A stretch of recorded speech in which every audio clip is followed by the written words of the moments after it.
Hi, welcome to the Dr. Second Chance channel. I'm Dr. Second Chance.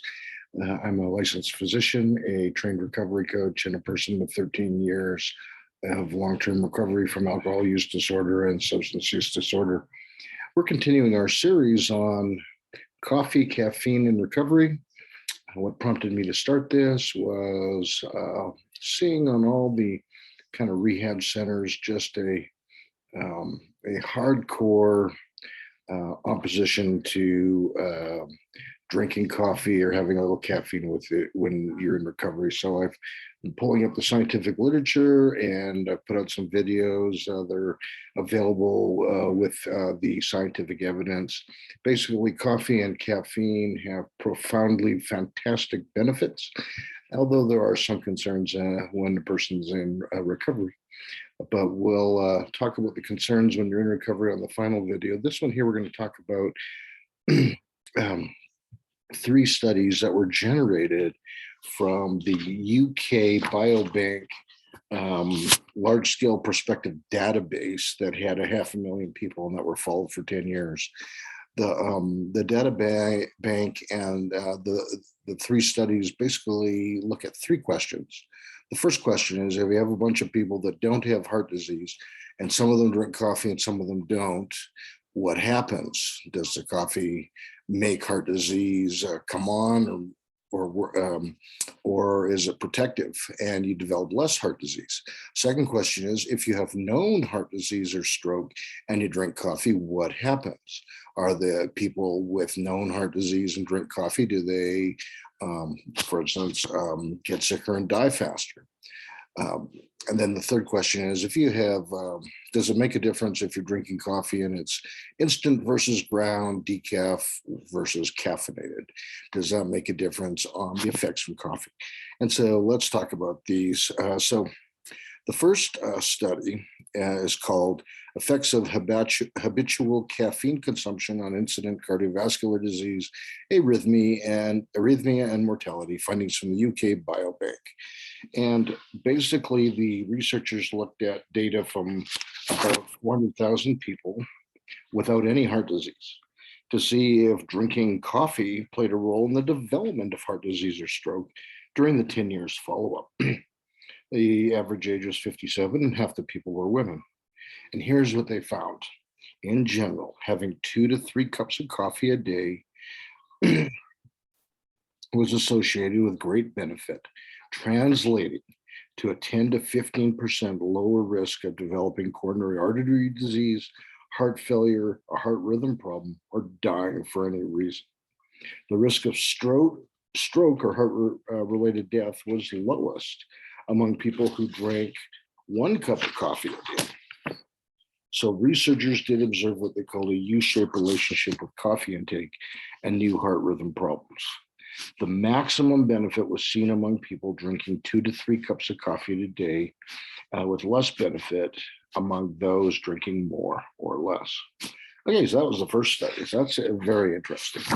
So the second one is called Regular Coffee Intake is Associated with Improved Mortality in Prevalent Cardiovascular Disease. So the next one, they took people who had known heart disease or stroke, and they had them drink coffee, and they saw what happened.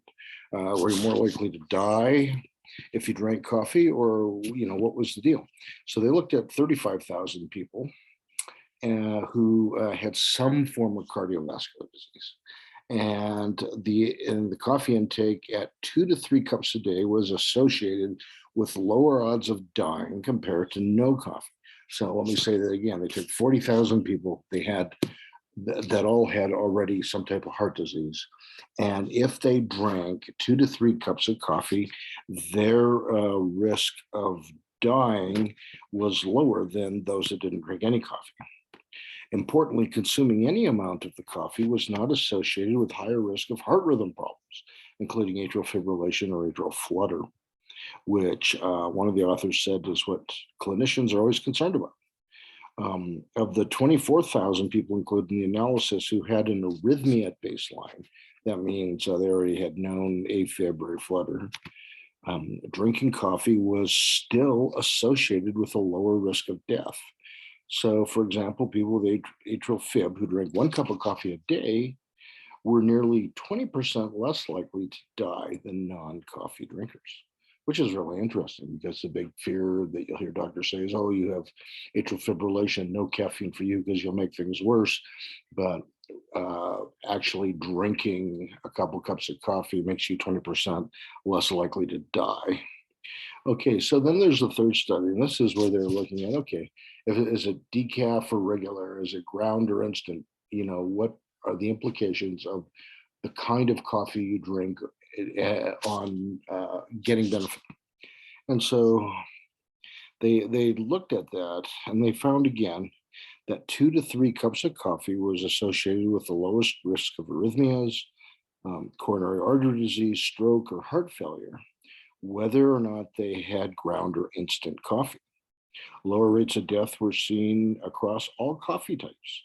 Decaf coffee did not have favorable effects against incident arrhythmia, but did reduce cardiovascular disease with the exception of heart failure. So even decaf had some benefits, not as much as the caffeine. So the finding of the third one is that the caffeinated coffee is preferable, and there are no cardiovascular benefits to choosing decaf over caffeinated beverages. That's the other big one. It's like drinking decaf gives you less protection and offers no advantages. Okay, so there's a few limitations of these studies, as there are in all studies. Researchers were unable to control for dietary factors that may play a role in cardiovascular disease, nor were they able to adjust for creamers, milk, or sugar consumed. Participants were predominantly white, so additional studies are needed to determine whether these findings extend to other populations. Finally, coffee intake was based on self-report via questionnaire filled at study entry. This should be considered when interpreting the study findings. Of course, this is always a problem. Most of the time, things that have to do with food that you've eaten when you're looking for an effect or adverse effect is done via self-reported questionnaire. So that's always a big problem. So in conclusion, if you don't have coronary artery disease and you drink 2 or 3 cups of coffee, you have a good chance of having less coronary artery disease or stroke or bad arrhythmias. If you have coronary artery disease or other cardiovascular disease, drinking 2 to 3 cups of coffee a day decreases your risk of dying. And if you drink caffeinated versus decaffeinated, you get a better effect from the coffee. So that was the conclusions of the studies. I will put them in the description below so you can check them and read them yourself. The final video in this series will be basically why are rehab centers concerned about caffeine intake during your time of drug recovery. We'll see you next time. Please subscribe to the channel, Dr. Second Chance. Please share and like and hit the notification bell icon so that you know when I've uploaded a video.